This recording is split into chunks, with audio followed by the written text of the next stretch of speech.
అందరికీ నమస్కారం.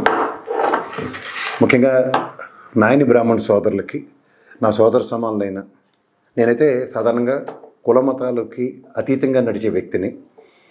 మొన్న ఒక పెద్దలు జేసీ ప్రభాకర్ రెడ్డి గారి ఇంటర్వ్యూ సందర్భంగా ఆయన కమిషనర్ గాంధీ గారితో జరిగిన సందర్భాన్ని వివరిస్తూ 2022 తర్వాత నాయని బ్రాహ్మణుల్ని ఏ విధంగా పిలవాలి అన్నదానికి గౌరవప్రదంగా నాయని బ్రాహ్మణులను పిలుచుకునే ఉదంతంలో ఆనాటి సందర్భాన్ని పునర్నమనం చేసుకుంటూ ఆయన ఆ పదాన్ని ఉచ్చరించడం జరిగింది.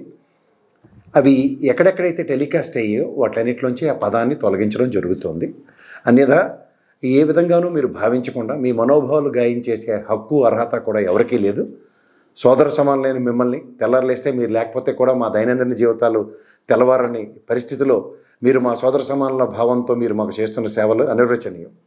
అంచేత ఇక మీదటైనా జరగబోయే ఇంటర్వ్యూలో అలాంటి పదాలు దొరలకుండా సముచితమైన స్థానాన్ని సమాజంలో మీకు కల్పించిన జియో 2022 ఆధారంగానే మిమ్మల్ని ఉచ్చరించబడతాయి.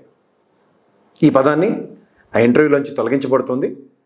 సవివరంగా నేను కానీ ప్రభాకర్ రెడ్డి గారు కానీ దీనికి బాధ్యత వహిస్తూ ఈసారి రిపీట్ కాకుండా చూసుకుంటామని చెప్తున్నాను. ధన్యవాదాలు.